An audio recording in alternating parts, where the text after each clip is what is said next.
বন্ধুরা, আপনারা কিভাবে পড়া মুখস্থ করবেন, নোট কিভাবে মুখস্থ করবেন, যেনারা নোট মুখস্থ করতে দুর্বল, অর্থাৎ কোনো কিছু একটা প্রশ্নের ৫ নম্বর কিংবা ১০ নম্বর প্রশ্নের উত্তর যদি আপনারা পড়েন হয়তো ভুলে যাচ্ছেন, বা কিভাবে আপনারা পড়লে অনেকদিন মনে রাখতে পারবেন, বা কিভাবে আপনাদেরকে পড়তে হবে, সেটাই আপনাদেরকে এই ভিডিওর মাধ্যমে শেখাবো।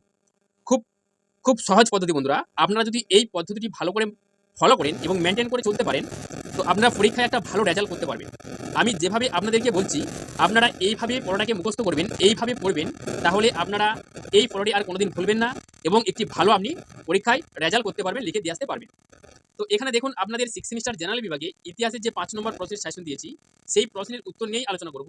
আপনারা কিভাবে এই পড়াটাকে মুখস্থ করবেন, কিভাবে মুখস্থ করলে বেশি দিন মনে রাখতে পারবেন, সেভাবেই আপনাদেরকে শেখাবো।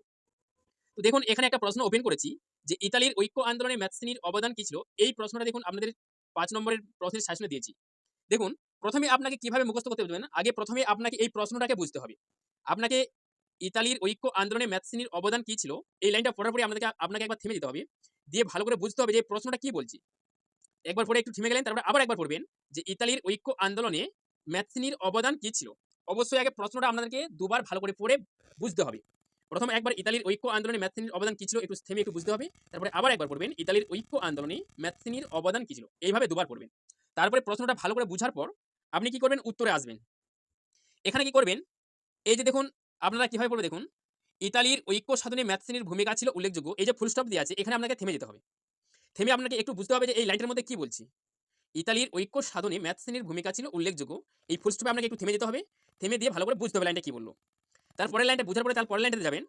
আস্তে আস্তে আপনাকে ধীরে ধীরে পড়তে হবে, তাড়াহুড়ো করে পড়লে হবে না। আমি যেভাবে আপনাদেরকে দেখাচ্ছি এইভাবেই বুঝতে পড়বেন, এর বেশি বুঝতে পড়বেন না বা এর লো করবেন না। মাতসিনি কার্বোনারি নামে ইতালির এক গুপ্ত সমিতিতে যোগদানের মধ্য দিয়ে 1820 থেকে 21 খ্রিস্টাব্দের মধ্যে বিপ্লবী আন্দোলনে অংশ নিয়েছিলেন। এই ফুল স্টপে আবার আপনাকে থামতে হবে, যে আপনাকে বুঝতে হবে এই লাইনটার মধ্যে কি বলছি। তারপরে আবার একবার দরকার পড়বে, যে লাইনটা আমি একবার পড়ে বুঝতে পারবেন সেই লাইনটা আবার একবার পড়বেন। আর যদি আপনি লাইনটা একবার পড়ে বুঝতে পেরে যান তাহলে আর দ্বিতীয়বার পড়ার দরকার নেই। আবার একবার পড়বেন, মাতসিনি কার্বোনারি নামে ইতালির এক গুপ্ত সমিতিতে যোগদানের মধ্য দিয়ে 1820 থেকে 21 খ্রিস্টাব্দের মধ্যে বিপ্লবী আন্দোলনে অংশ নিয়েছিলেন। এই ফুল স্টপে থেমে যাবেন। বোঝার পরে তার পরের লাইনটাতে যাবেন। প্রত্যেকটা লাইন অবশ্যই আপনি বুঝার পরে, অর্থটা ধরার পরে তারপরে পরের লাইনটাতে যাবেন। জোসেফ ম্যাথসিনি কার্বোনারি সমিতির ব্যর্থতার পর উপলব্ধি করেছিলেন যে, এই ফুল স্টপে হালকা করে একটু থেমে যাবেন। অবশ্যই দিয়ে লাইনটাকে ভালো অর্থটাকে ভালো করে ধরবেন। জোসেফ ম্যাথসিনি কার্বোনারি সমিতির ব্যর্থতার পর উপলব্ধি করেছিলেন যে জনগণের স্বতঃস্ফূর্ত আন্দোলনের মধ্য দিয়ে ইতালির ঐক্য সম্ভব হবে। এখানে কিন্তু ফুল স্টপে থেমে গিয়ে আপনাকে লাইনটা ধরতে হবে। জনগণের স্বতঃস্ফূর্ত আন্দোলনের মধ্য দিয়ে ইতালির ঐক্য সম্ভব হবে। যতগুলি আপনাদের ফুল স্টপ আছে সেখানে থামতে হবে, লাইনটা ভালো করে অর্থটাকে ধরতে হবে। যতক্ষণ না আপনি ওই লাইনটির অর্থটাকে ধরতে পারছেন ততক্ষণ পর্যন্ত পরের লাইনটাকে যাবেন না। লাইনটা একবার পরে যদি আপনি অর্থটা ধরতে পারছেন, লাইনটার মধ্যে কি বলতে যদি না ধরতে পারেন, তাহলে কিন্তু পরের লাইনটা যাবেন না। যতক্ষণ আপনি বুঝতে পারছেন ততক্ষণ যাবেন না। তখন একটা লাইনকে একবার পড়ে যদি না বুঝতে পারছেন দুবার পড়বেন। এইভাবে ধরুন আপনি এখান পর্যন্ত পড়ে নিলেন। এখান থেকে এখানে একবার পড়েছেন। পড়ার পরে কি করবেন, আবার একবার রিপিট আবার পড়বেন। এর আগের দিকে যাবেন না। এটা কি, এই যে ধরুন এতটুকু আপনি পড়েছেন একবার, এইখান থেকে এইখান পর্যন্ত আপনি পড়েছেন। পড়ার পরে আপনি পড়ে নিয়েছেন, আবার কি করবেন, আবার এইখান থেকে আমি স্টার্ট করে আবার নিউ করে স্টার্ট করি, আপনি আবার এখান পর্যন্ত পড়বেন। ইতালির ঐক্য সাধনে ম্যাথসিনির ভূমিকা ছিল উল্লেখযোগ্য, এখানে থামবে, আবার ভালো করে বুঝে নেবেন। মাতসিনি কার্বোনারি নামে ইতালির এক গুপ্ত সমিতিতে যোগদানের মধ্য দিয়ে 1820 থেকে 21 খ্রিস্টাব্দের মধ্যে বিপ্লবী আন্দোলনে অংশ নিয়েছিলেন। জোসেফ ম্যাথসিনি কার্বোনারি সমিতির ব্যর্থতার পর উপলব্ধি করেছিলেন যে জনগণের স্বতঃস্ফূর্ত আন্দোলনের মধ্যে দিয়ে ইতালির ঐক্য সম্ভব হবে। এইভাবে দুবার পড়বেন।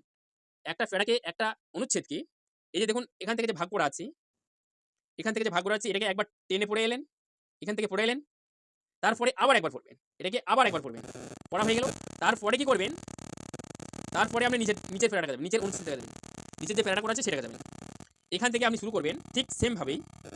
ম্যাথসিনি ইতালির জনগণকে উৎসাহ দিয়েছিলেন, তারপরে একটু এবং এর আগেও থাকলে আপনি একটু থামবেন, যে অর্থটাকে ধরার চেষ্টা করবেন। দেখুন, ম্যাথসিনি ইতালির জনগণকে উৎসাহ দিয়েছিলেন, তারপরে এবং লেখাটা আছে, এই এবং এর পরেও কিন্তু একটু থেমে কিন্তু অর্থটাকে ধরবেন। ধরার পরে অর্থটাকে বোঝার পরে তারপরে লাইনটা যাবেন। ইতালিকে সমগ্র বিশ্বে পরিচিত দানের চেষ্টা করেছিলেন। ফুল স্টপ আছে, থামবেন, অর্থটাকে ধরবেন। তারপরের লাইনটাতে যাবেন। তিনি ফ্রান্সে থাকাকালীন মার্সেই শহর ইয়ং ইতালি দলের প্রতিষ্ঠা করেছিলেন। থামবেন। 1831 সালে প্রতিষ্ঠিত ইয়ং ইতালি দলের সদস্যদের জাতীয়তাবাদে উদ্বুদ্ধ করেছিলেন। যুব সমাজ ম্যাথসিনি আদর্শকে সম্পূর্ণরূপে গ্রহণ করেছিল। ফ্রান্সের পর তিনি সুইজারল্যান্ডে গিয়ে ফ্রিডম্যান সরকারকে উচ্ছেদ করবার চেষ্টা চালিয়েছিলেন। যতক্ষণ না পর্যন্ত আপনি লাইনটাকে বুঝতে পারছেন, এই ফুল স্টপে কিন্তু থেমে যাবেন। লাইন ফুল স্টপে থেমে লাইনটার অর্থটা ধরার পরে লাইনটা কি বলছে সেটাকে বুঝে তারপর পরের লাইনটা যাবেন। যতক্ষণ না লাইনটার অর্থটা বুঝতে পারছেন ততক্ষণ কিন্তু পরের লাইনটা যাবেন না। লাইনটাকে আগে বুঝে তারপরে পরের লাইনটা যাবেন। একটু সময় লাগবে, সময় লাগলে আপনাকে সময় দিতে হবে। মাতসিনি সুইজারল্যান্ডে ইয়ং ইউরোপ নামে একটি দল গঠন করেছিলেন। ইয়ং ইতালি পত্রিকার মধ্যে দিয়েও মাতসিনি ইতালির জাতীয়তাবাদী সুদূর করার প্রবল প্রচেষ্টা চালিয়ে গিয়েছিলেন। এইভাবে ধরুন দ্বিতীয় প্যারাটাতে আপনি একবার পড়লেন, এটা একবার পড়া হয়ে গেল। পড়ার পরে কিন্তু আবার প্রথম থেকে আবার একবার পড়বেন, এখান থেকে স্টার্ট করে আবার একবার পড়বেন। পড়া হয়ে গেল। এইভাবে ঠিক সেমভাবে আপনি এই প্যারাটাকেও একবার পড়বেন, আবার ওইভাবে ঠিক যেভাবে বললাম প্রথমে একবার পড়বেন, এটাকেও আপনি প্রথমে একবার পড়বেন, তারপরে আবার এভাবে আবার একবার পড়বেন। দুবার আপনাকে পড়তে হবে। পড়ার পরে আপনি কি করবেন, এই প্রথম থেকে একদম শেষ অবধি টানা বুঝে একবার পড়বেন। এই পুরো নোটটাকে আপনি একবার টানা, ধরুন ইতালির ঐক্য সাধনে ম্যাথসিনির ভূমিকা ছিল উল্লেখযোগ্য। একটু থামবেন। মাৎসিনি কার্বোনারি নামে ইতালির এক গুপ্ত সমিতির যোগদানের মধ্য দিয়ে 1820 থেকে 21 খ্রিস্টাব্দের মধ্যে বিপ্লবী আন্দোলনে অংশ নিয়েছিলেন। জোসেফ ম্যাথসিনি কার্বোনারি সমিতির ব্যর্থতার উপলব্ধি করেছিলেন যে জনগণের স্বতঃস্ফূর্ত আন্দোলনের মধ্য দিয়ে ইতালির ঐক্য সম্ভব হবে। এইভাবে এবার কিন্তু আপনি টানা একবার পড়লেন, প্রথম থেকে শেষ অবধি টানা একবার পড়লেন, দিয়ে আবার একবার টানা আপনি আবার একবার পড়তে হবে। পড়ার পরে দুবার টানা পড়ার পরে আপনি কি করবেন, এবার একবার আপনি মুখস্থ নোটটাকে দেবে দিয়ে, বা আপনি যে বই থেকে পড়লেন বইটাকে দেবে দিয়ে আপনি নোটটাকে একবার মুখস্থ বলার চেষ্টা করুন। একবার মুখস্থ বলা হয়ে গেলে আবার কি করুন, আবার একবার মুখস্থ বলুন। যখন দেখবেন দ্বিতীয়বার আপনার সম্পূর্ণ মুখস্থ বলতে পারছেন, আপনার নোটটা মুখস্থ হয়ে গেছে, তারপরে আপনি কি করবেন, নোটটাকে একবার খাতার মধ্যে মুখস্থ লিখবেন। নোটটাকে একবার খাতার মধ্যে মুখস্থ লিখলে কি হবে, আপনার হাতে লেখাটা ভালো হবে এবং লেখার সঙ্গে আপনার মস্তিষ্কটা, মুখস্থর যে লেখার সঙ্গে মস্তিষ্কের একটা সেটিং আপনার ভালো হয়ে যাবে। এইভাবে নোটটাকে মুখস্থ করার পরে আপনি কি করবেন, ভোরের দিকে উঠে আপনি ওই নোটটি কিন্তু একবার পড়বেন। নোটটাকে পুরো একবার টানা আপনি ভালো করে বুঝে পড়বেন, তারপরে একবার মুখস্থ বলবেন। এইভাবে আপনাকে পরীক্ষার আগে পর্যন্ত, ধরুন এইভাবে আপনি 20টা নোট মুখস্থ করেছেন।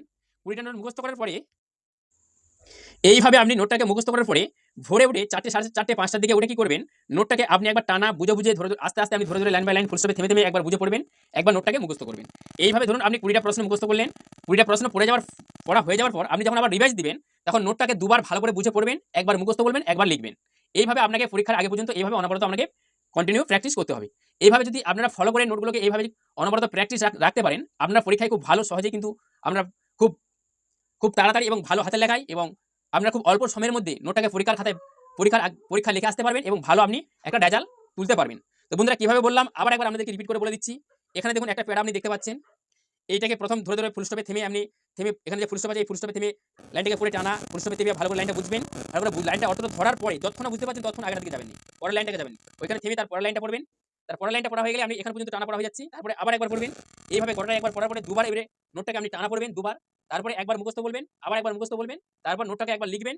লিখার পরে আপনি ভোরের দিকে আপনি 4টে কিংবা 4:30, 5টার দিকে উঠে ওই নোটটাকে আপনি কি করবেন, একবার টানা ভালো করে বুঝে পড়বেন, তারপরে মুখস্থ বলবেন। বলার পরে আপনি কি করবেন, পরীক্ষার আগে পর্যন্ত ধরুন আপনি 20টা কি 25টা প্রশ্ন মুখস্থ করেছেন, পরীক্ষার আগে পর্যন্ত ওই 20টা প্রশ্ন এইভাবে মুখস্থ করার পর যখন রিভাইজ দিবেন পুনরায় আপনি পড়বেন। দুবার নোটটাকে আপনাকে ভালো করে বুঝে পড়তে হবে, একবার মুখস্থ করতে হবে, একবার লিখতে হবে।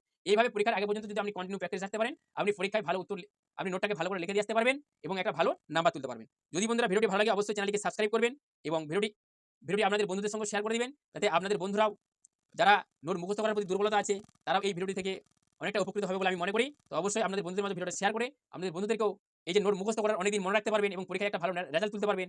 যারা নোট মুখস্থ করার প্রতি দুর্বলতা আছেন তাদের এই দুর্বলতাটা কেটে যাবে। তো অবশ্যই বন্ধুরা আপনি যদি নোট মুখস্থ করার প্রতি দুর্বলতা হয়, আপনার যদি দুর্বলতা থাকে, অবশ্যই আপনি সাহস করে আপনি টাইম দিয়ে যেভাবে আপনাকে বললাম সময়টা দিয়ে আপনি পড়ুন, দেখবেন আপনিও কিন্তু আস্তে আস্তে নোট মুখস্থ করার প্রতি একটা আপনার ভালোবাসা চলে আসবে, একটা প্রেম চলে আসবে, আপনার নোট মুখস্থ করার প্রতিও একটা এনার্জি চলে আসবে, যেটা কি হবে আস্তে আস্তে আপনার স্মৃতির মধ্যে যখন সেটিং হয়ে যাবে তখন কিন্তু আপনি অনবরত ভালো নোট মুখস্থ করার প্রতি আপনার একটা অভ্যাস হয়ে যাবে, আপনি সহজে কিন্তু নোট মুখস্থ করতে পারবেন।